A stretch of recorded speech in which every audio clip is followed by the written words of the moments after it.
Last week we put on an X Fusion air fork, and man, let me tell you, that fork is amazing.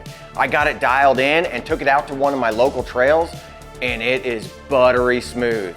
We'll have to see what the longevity is on this fork, but right now, I'm really impressed. And once again, my daughters threw some more deliveries at me, and this time it got a little violent. I've really got to sit down and talk with them about this. I'm gonna get hurt. But let's go ahead and let's see what's in these deliveries this week. Let's see what's in here. Oh, it's the IXF crankset. If you know anything about budget bikes, you know that this crankset's been used on a ton of budget builds across YouTube. It's a Holotech, so it's gonna be more rigid and it's gonna save some weight. Oh, there's a chain ring in here too. A 32 tooth oval chain ring? I've never used one of these. This should be fun. So I went ahead and picked up one additional thing, and that's to make this bike the best it can possibly be within the budget I wanted to stay in. And that's a Dior derailleur that has a clutch in it. No more chain slap. Now that we've got all the parts, all we gotta do is take the old ones off and put the new ones on. Let's get to it.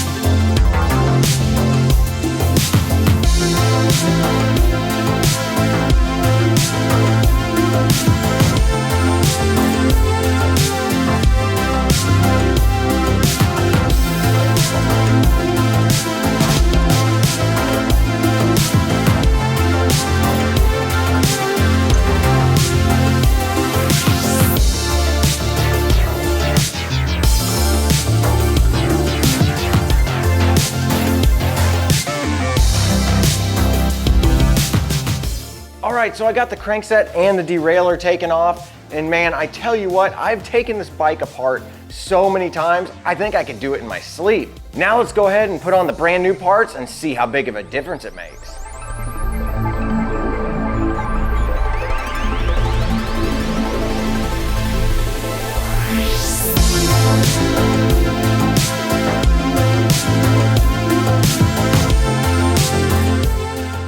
All right, drop-in crew, you guys came through like no other business.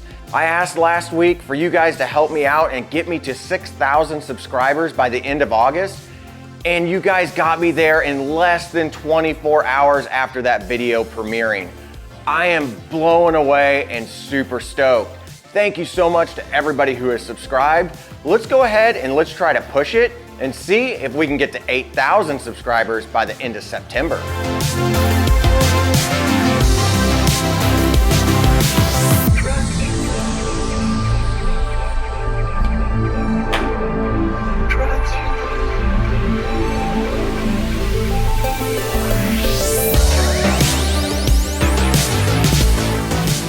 As expected, this crankset installed super easy.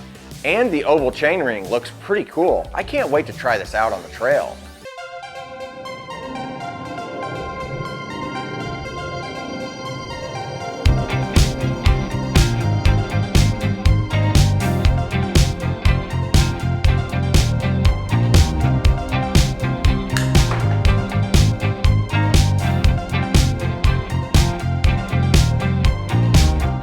Being that this microshift shifter is compatible with Shimano products, it makes this conversion really easy. All I have to do is adjust the B screw, the high-low screw, and then I can run my cable.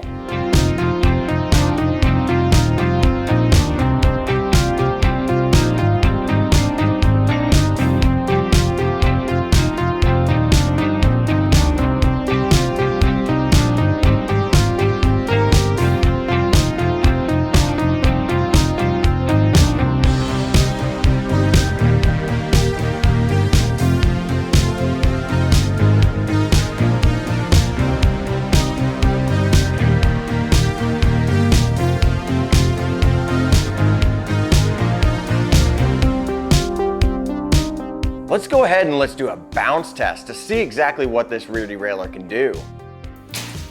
Look at that, that's incredible. This thing's gonna be completely silent out on the trail. Now that we've got the crankset and the derailleur installed, I need to figure out where I can put this bike in my garage. So on my other bikes, I've been using these cheap hooks that I found at Lowe's, and I thought these were gonna be great, but the hook is just too deep, and it winds up getting caught on my spokes and my wheel. It's such a pain to get off the wall. So the other day I had a company contact me called Koova. I had never heard of this company before. In fact, it's a US-based company, which I think is awesome, and they make a whole bunch of garage organization stuff. From anything from bike stuff to tool holders to kayak holders, even ladder holders. They offered to send me 2 different racks to try out in my garage. I thought that was great because I have the perfect spot for them. Let's go ahead, let's get these open and let's install them. This first one is the 2-bike rack, and this one I am super excited about because it's got this integrated shelf with these hooks for your helmet and other accessories. Now, one thing that I really like about this is that it has a C channel, so these things are always fully adjustable. You could only put 1 rack on, you could put 2 racks on, you could even add more as you want. On Koova's website, you can actually buy individual accessories to run in these C channels. I think that's pretty awesome. One thing that I would suggest that Koova actually fixes with this shelf is on the hooks. If they bent up the metal at the end, it would hold onto your helmet securely. They do this on the 3-bike rack, so I'm not really sure why they didn't do this on the 2-bike rack with the shelf. But other than that, this rack is super secure, really easy to install, and it's actually very affordable. At $59 on their website, it's a heck of a deal. All in all, I really am impressed with these racks. They're nice, they're secure, easy to install, and inexpensive. That goes along perfect with this budget build. Now that I've got my garage organized and I've got these parts installed on the Giordano, there's only one last thing to do, and that's to get out and test this clutch derailleur to see exactly how good it does. Maybe that crankset will be super buttery smooth.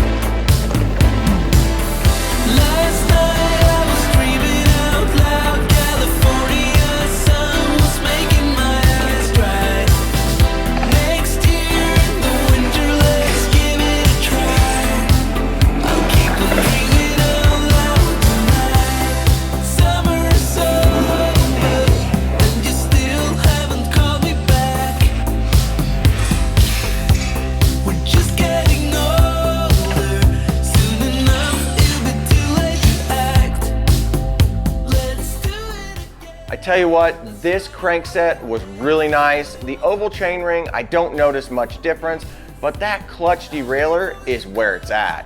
All right, let's go ahead and weigh it and see how much weight we actually dropped with these upgrades. Looks like last week we came in at 31.54, so close to sub 31. This week, it looks like we did it. We came in at 30.76 pounds. That is a lot of weight drop. And not only that, huge performance upgrades. This bike is really close to being the perfect bike for the price. All right, drop-in crew, I need your help. I need some suggestions for some upgrades that will still be budget friendly, but get me below that sub 30-pound weight. The problem is, I am at the cost of a Trek Roscoe 6 at this point. And is this bike worth it? I guess we'll have to find out. And there you go. Don't worry, Dad. No more boxes. For now.